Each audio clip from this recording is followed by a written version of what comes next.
Hello everyone, welcome back to the video. आज हम James जी Fraser के बारे में हम पढ़ेंगे। हमने इससे पहले क्लासिकल एवोल्यूशनिज्म में ईबी टाइलर के बारे में पढ़ा था एंड इससे पहले वाले वीडियो में हमने एलिश मॉर्गन को भी कवर किया। अब Frazer is the last scholar of classical evolutionary school, so इनके बारे में हम जल्दी से देख लेते हैं। Then we can write PYQ on Frazer. I think Frazer पे पीवाईक्यू मुझे नहीं लगता अभी तक पूछा गया है, we'll just check. Otherwise we'll just write a note, 150 words का नोट हम लिख लेंगे on Frazer and then we can proceed with other scholars. Okay, so James T Fraser के इसमें हम जो इंट्रोडक्शन है, in that you can right that he used comparative research method where myths, rituals, festivals, sacrifices, उन्होंने different cultures के across इन्होंने जो myths है, rituals है, different cultures के across उनको compare किया। तो एक comparative research method इन्होंने use किया है। इनके जो सर्टेन बुक्स थे उनके बारे में देख लेते हैं। इन्होंने गोल्डन बाउ लिखा है 1980 में, totemism and exogamy 1910, worship of nature 1926। Generally golden bough हमें याद रह जाता है 1980 का, इसके 4 वॉल्यूम्स पब्लिश किए गए थे। टोटमिज्म एंड एक्सोगैमी आप याद रख सकते हो, इन्होंने टोटमिज्म के बारे में काफ़ी कुछ बोला है। वर्शिप ऑफ नेचर एक है जो आप भूल सकते हो, तो इसको ज़्यादा ध्यान से याद रखना। इस वीडियो के बाद आप इसको 2 बार लिख लेना, तो ताकि हम वो याद रख सकें in the exam. Worship of nature 1926। Okay, now let's see what were his contributions. He gave the evolutionary scheme of religion. इन्होंने बोला, फर्स्ट ही स्टार्टेड दैट जो सैवेज पीपल है they started with magic. Magic में इन्होंने बोला that people started to they try to control nature. Nature को वो control करने की कोशिश करते थे, वहां से मैजिक डेवलप हुआ। देन मैजिक के बाद व्हेन ये बार्बरिक स्टेज में पहुंचे, then religion develop. In religion what did they do? They plead, they appealed to the gods, they requested them that please help us। ठीक है, they appeal to gods, appeal to the nature that please help them। वहां से religion का formation हुआ and then science develop हुआ, which is in civilizational stage, जहाँ पे एक kind of rational thinking develop हुई। People started to ask questions that why everything exists। The why question becomes very important over here। तो वहां से science develop हुआ। तो you can remember the scheme, evolutionary scheme, magic to religion to science. Now tell me in the comments कि एलिश Morgan ने कौन सा एवोल्यूशनरी स्कीम दिया था एंड ईबी टाइलर ने कौन सा दिया था, ताकि आपका एक बार एक्टिव रिकॉल हो जाए इसके बारे में। ठीक है, now coming to the next contribution, theory of totemism इन्होंने दिया। Let's understand in a simple way कि टोटम एग्जैक्टली होता क्या है, टोटम का मीनिंग क्या है। मैं जब पढ़ती थी मुझे स्टार्टिंग में टोटम का मीनिंग नहीं समझ आता था। See, totem is nothing but a symbol. एक सिंबल है। Now this symbol can be a living symbol, जैसे कि एनिमल है, प्लांट है। तो जनरली जो ट्राइब्स और ग्रुप्स होते हैं वो कोई एनिमल या प्लांट को अपना सिंबल बना लेते हैं और इस सिंबल के through they believe that the symbol is connected to their ancestors.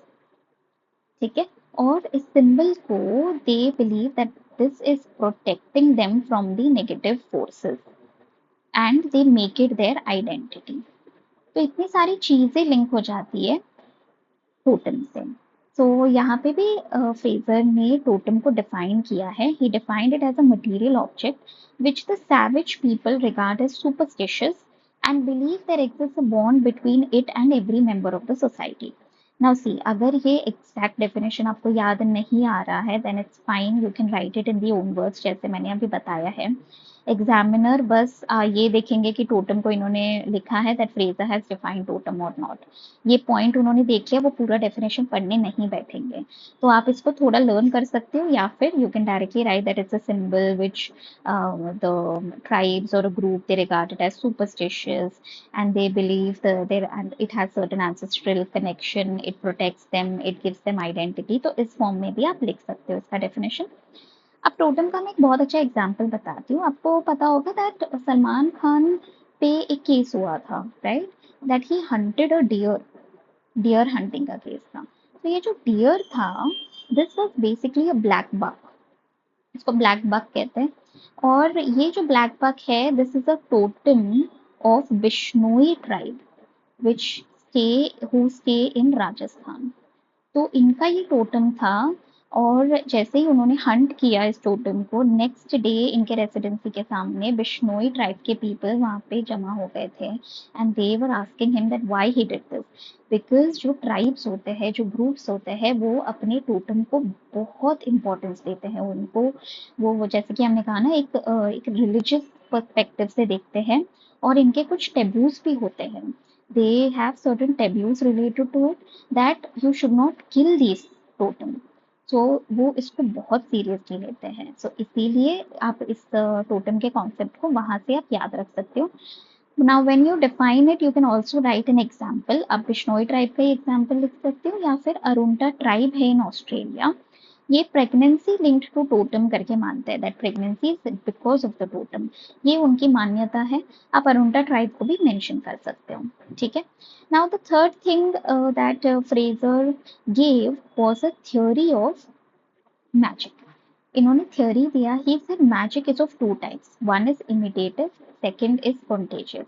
इनके बहुत इजी वेज है इसको याद रखने के। Imitative means like produces like, contagious means once in contact always in contact. अब लाइक प्रोड्यूसेस लाइक में वूडो डॉल का एग्जाम्पल है। मीन्स आपने देखा होगा राइट, वो ब्लैक मैजिक करने वाले एक ऐसे डॉल बना देते हैं, इस डॉल को एक पिन चुबाते हैं तो वो जो इंसान होता है उसको भी पिन चुभ जाता है, उसको कुछ हेल्थ इश्यूज हो जाती है। That is imitative magic. Okay. And contagious होता है once in contact always in contact. वो किसी इंसान को जिसको आपको हार्म करना है, आप उसका हेयर या नेल ला के देते हो, तो वो जो तांत्रिक होते हैं वो कुछ कुछ करते हैं, और यहाँ पे यू नो टाइप ऑफ उन पे कुछ ब्लैक मैजिक किया जाता है, राइट। सो दीज टू हमने ये काफी मूवीज या इनमें देखा होगा, तो it's very easy to remember this theory of magic. आप इसको याद रख सकते हो। These three things are the most important things that Frazer talked about. तो इसको एक और बार देख लेते हैं। एवोल्यूशनरी स्कीम दिया इन्होंने, magic to religion to science. फिर इन्होंने थ्योरी ऑफ टोटमिज्म के बारे में बात किया, ही डिफाइंड टोटम, टोटम को डिफाइन करके आप उसका एग्जाम्पल लिख देना। और थ्योरी ऑफ मैजिक के बारे में बात किया, where he talked about imitative and contagious magic. ठीक है। Now coming to the criticism, Malinowski ने क्रिटिसाइज किया है that when he did the Trobriand islanders पे जो रिसर्च किया था, वहां पे देखा गया था that magic and religion coexist. Trobriand islanders क्या करते हैं, मैजिक यूज करते हैं क्रॉप यील्ड इंक्रीज करने के लिए, और वहां पे कुछ रिलीजियस जो रिलीजियस रिचुअल्स होती है ना, वो तो चलते ही है side by side, but magic is also use. But Fraser ने क्या बोला था, दैट मैजिक सेवेंथ स्टेज में होता है, then religion and then science. So एक ये एवोल्यूशन है, बट यहाँ पे दोनों चीजें देखे जा रही है, so it becomes a criticism. यहाँ पे एक और आप लिख सकते हो, दैट फ्रांस बुआ का जो हमने क्रिटिसिज्म ऊपर देखा था क्लासिकल एवोल्यूशनिस्ट के लिए, that this is very ethnocentric perspective में इन्होंने बात की है, वो भी आप लिख सकते हो। ठीक है। these two criticism should be sufficient। इसके कंटेम्प्रेरी रेलेवेंस के लिए मुझे एक बहुत इंटरेस्टिंग पॉइंट मिला था। अभी आपने देखा होगा रिसेंटली न्यूज में दैट अंबुमाची मेला है, माँ कामाख्या टेम्पल इन गुवाहाटी में हो रहा है। सो सॉरी, सो इस पे काफी सारे तांत्रिक्स ने विजिट किया है इस टेम्पल को। ठीक है, इस टाइम पे, because it is believe that माँ कामाख्या का ये टेम्पल इस टाइम पे एक्चुअली क्लोज होता है, बट यहाँ पे काफी लोग वर्शिप करने आते हैं, बिकॉज यहाँ पे एक बहुत पॉजिटिव एनर्जी यहाँ पे रहती है करके ऐसा बिलीव किया जाता है। सो यहाँ पे बहुत सारे तांत्रिक्स आए हैं, वो generally do magic. So it shows that even in this contemporary age जो मैजिक का कॉन्सेप्ट है वो है। And may be Frazer what he was trying to say, that magic used to exist in the olden times, that is true. हम अपने वेदास जो वेदास है उसमें भी हम देख सकते हैं, one of the Vedas is it also talks about magic. तो इन दो चीजों से आप लिंक कर सकते हो इन द कंटेम्प्रेरी रेलेवेंस। ठीक है, अंबुमाची मेला अगर आपने इतना भी लिख लिया ना, that should be sufficient.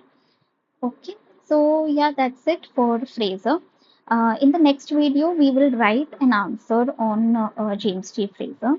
See, I hope you like this video. आप comments में बताना कि आपको कैसा लगा। ये एक जेन्युइन इनिशिएटिव है टू हेल्प द एस्पिरेंट्स। यहाँ पे लाइक मैं आपने देखा होगा इन वीडियोस में मैं ज़्यादा डेप्थ में नहीं जा रही हूँ हर स्कॉलर के। मैं बस मेरे जो शॉर्ट नोट्स मैंने प्रिपेयर किए हैं मैं उनको ही रिवाइज कर रही हूँ, बिकॉज हमारा main M should be here should be answer writing. Generally क्या होता है ना यूपीएससी में हम बहुत ज़्यादा एंथ्रोपोलॉजी को हम लर्न करने की कोशिश करते हैं, हम पूरा सिलेबस कंप्लीट कर लेते हैं, but ultimately what happens is we don't do answer writing.